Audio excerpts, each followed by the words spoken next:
ब्रह्मदेव ने बद्रीनाथ धाम की महिमा बताई। जैसा मैं तुम्हें नीतू पांडे यूट्यूब चैनल सबका स्वागत करती हूँ। इस कथा का वर्णन स्कंद पुराण में मिलता है। बद्रीनाथ धाम में भगवान विष्णु प्रत्यक्ष विराजमान हैं। इस बात का उल्लेख स्वयं शिव जी और भगवान ब्रह्मा जी ने की है। सृष्टि का निर्माण तो ब्रह्मा जी करते हैं, पर इस ब्रह्मांड का पालन भगवान विष्णु करते हैं। सभी प्राणियों की उत्पत्ति जहाँ स्वयं ब्रह्मदेव करते हैं, वहीं उन प्राणियों में ऊर्जा यानी आत्मा भगवान विष्णु की ही ऊर्जा का एक स्रोत होती है। इसलिए तो बड़े बड़े पंडित, ब्राह्मण, वेदपाठी सभी कहते हैं ना कि मोक्ष चाहिए तो भगवान विष्णु के पास जाओ। बद्रीनाथ धाम और केदारनाथ धाम की उत्पत्ति की कथा मेरे लिंक पर मिल जाएगी। आज की कथा उसके आगे की है, तो कथा आरंभ करते हैं।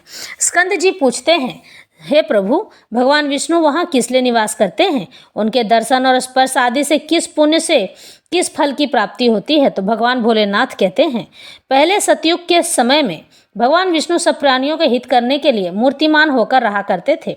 फिर आया त्रेता युग। ऋषिगणों को केवल योगाभ्यास से दृष्टिगोचर होते थे, यानी कि योग अभ्यास करने से तृतीय दृष्टि खुल जाती थी। द्वापर आने पर भगवान सर्वथा दुर्लभ हो गए, यानी कि वो किसी को नहीं मिलने लगे। उनका दर्शन कठिन हो गया। तब देवता और मुनि बृहस्पति जी को आगे करके ब्रह्मा जी के लोक में गए और उन्हें प्रणाम करके बोले, हे पितामह, आपको नमस्कार है। आप समस्त जगत के आश्रय और शरणागतों के दुख दूर करने वाले हैं। हे सुरेश्वर, आपका हृदय करुणा से भरा हुआ है। जब से द्वापर आया है, विशाल बुद्धि वाले भगवान विष्णु विशालापुरी बद्रिकाश्रम में नहीं दिखाई देते हैं। इसका क्या कारण है, तो बताइए। ब्रह्मा जी कहते हैं, हे देवताओं, मैं इस बात को नहीं जानता, आज तुम्हारे ही मुँह से इसको सुना है। आओ हम लोग क्षीर सागर में तट पर चलते हैं। ब्रह्मा जी के ऐसा कहने पर देवता और तपोधन मुनि उन्हें आगे आगे चलने के लिए बोले और क्षीर सागर पर पहुंचकर विचित्र पद एवं अर्थ वाली वाणी द्वारा देवादिदेव जगदीश्वर विष्णु भगवान विष्णु की प्रार्थना स्तुति करने लगे। तो ब्रह्मा जी कहते हैं, समस्त प्राणियों की हृदय गुफा में निवास करने वाले, मन में निवास करने वाले, हे पुरुषाध्यक्ष, आपको नमस्कार है। आपको हम बारंबार प्रणाम करते हैं। हे वासुदेव, आप सबके आधार हैं, संसार की उत्पत्ति के कारण हैं और यह समस्त जगत आपका स्वरूप है। आप ही संपूर्ण भूतों के हेतु पति और आश्रय हैं। एकमात्र सुंदर पुरुषोत्तम, आप अपनी माया शक्ति का आश्रय लेकर विचरते हैं। आप एक होकर भी अनेक रूपों में व्यक्त होते हैं। सर्वत्र व्यापक होने पर भी दयावश भक्तों के हृदय कमल में भ्रमर की भांति विराजते हैं और उन्हें नाना प्रकार से आनंद देते हैं। आप जगदीश्वर विष्णु को मैं प्रणाम करता हूँ, जिनके नामों की सुधा का रस एक बार भी पी लेने पर मनुष्य मोक्ष मुक्त सुख को तिनके की भांति ठुकरा देता है। उन भगवान विष्णु का मैं भजन करता हूँ।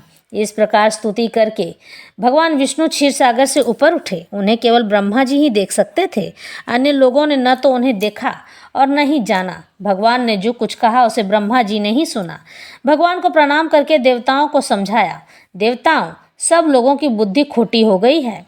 यह देखकर भगवान उनकी दृष्टि से ओझल हो गए हैं, हट गए हैं। यह सुनकर सब देवता स्वर्गलोक को चले गए।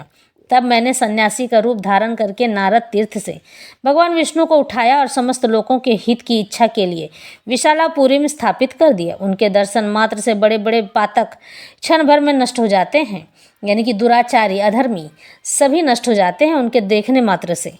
सदानंद बद्री तीर्थ के स्वामी भगवान श्री हरि का दर्शन करके मनुष्य धर्म और अधर्म पर विजय पाकर अनायास ही मोक्ष पा जाते हैं।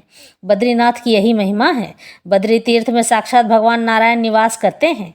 कली काल को पाकर जिन्हें मोक्ष प्राप्त करने की इच्छा हो, यानी कलयुग में जिन्हें मोक्ष पाने की इच्छा हो, उन्हें बद्रिका क्षेत्र का दर्शन अवश्य करना चाहिए, क्योंकि वहाँ ज्ञान और योग साधन के बिना ही केवल एक जन्म में मनुष्य मोक्ष प्राप्त कर लेता है।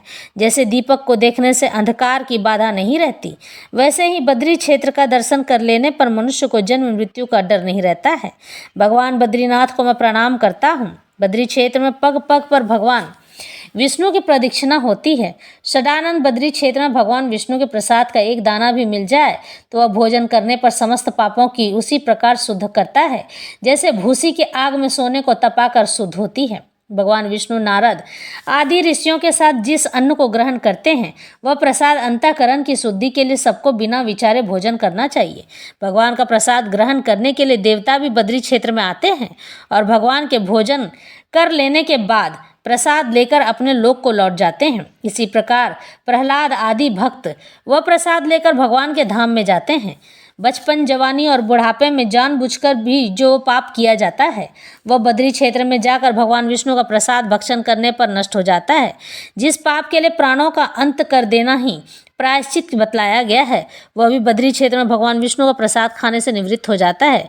बद्री क्षेत्र में भगवान विष्णु का प्रसाद भक्षण करने से मनुष्य भगवान की सालोक्य मुक्ति को पाता है, वह मोक्ष को पा लेता है। जिसके हृदय में भगवान विष्णु का रूप, मुख में भगवान का नाम, पेट में श्रीहरि का प्रसाद और मस्तक पर निर्माल्य सहित भगवान का चरणामृत है, वह विष्णु स्वरूप ही है। ब्रह्म हत्या, मदिरा पान, चोरी, शराब, गुरु पत्नी का गमन यानी कि गुरु पत्नी से संभोग, ये महापाप बद्री क्षेत्र में भगवान विष्णु का प्रसाद ग्रहण करने से नष्ट हो जाते हैं। पृथ्वी में जो तीर्थ, व्रत और नियम हैं उनसे भी शीघ्र बद्री क्षेत्र में भगवान का चरणामृत पवित्र होने करने वाला है। यदि बद्री क्षेत्र में मनुष्य को एक बूंद भी भगवान का चरणामृत मिल जाता है तो उसकी क्या दुर्लभ है। प्रायश्चित तभी तक गर्जना करते हैं जब तक कि बद्री क्षेत्र में भगवान का चरणामृत नहीं मिल जाता है। जिन मनुष्यों को अनायास ही मोक्ष के मार्ग पर जाने की इच्छा हो उन्हें प्रयत्नपूर्वक बद्री क्षेत्र में भगवान विष्णु के प्रसाद का ग्रहण करना चाहिए। जो मनुष्य बद्री क्षेत्र में दिए हुए दान को ग्रहण करते हैं वे पापी जन्म मरण संसार के भागी होते हैं। यानी कि बद्री क्षेत्र में दिया जाने वाला दान ब्राह्मण के अलावा कोई नहीं ले सकता है, उनको कभी यात्रा का फल नहीं मिलता है। बद्री क्षेत्र में सन्यासियों को भोजन देने से अपराधी भी भगवान को प्रिय हो जाता है। विष्णु के समान कोई देवता नहीं है, विशाला के समान कोई पुरी नहीं है, सन्यासी के समान कोई सेवा का पात्र नहीं है, ऋषि तीर्थ बद्री क्षेत्र के समान कोई तीर्थ नहीं है। सन्यासियों को यहाँ विशेष फल की प्राप्ति बताई गई है। 10 बार वेदांत श्रम से जो पुण्य कहा गया है वह बद्री तीर्थ के दर्शन मात्र से सन्यासियों को प्राप्त हो जाता है। हे ज्ञानी, अज्ञानी, सन्यासी अथवा व्रत परायण सभी पुरुषों को अभिष्ट फल की प्राप्ति के लिए बद्री क्षेत्र अवश्य दर्शन करने जाना चाहिए। इस तरह से भगवान ब्रह्मा ने भगवान विष्णु का स्मरण करते हुए बद्री क्षेत्र धाम की महिमा बताई और बताया कि किस तरह से प्रत्यक्ष भगवान विष्णु की कृपा पाई जा सकती है। तो आज की कथा यहीं संपन्न होती है।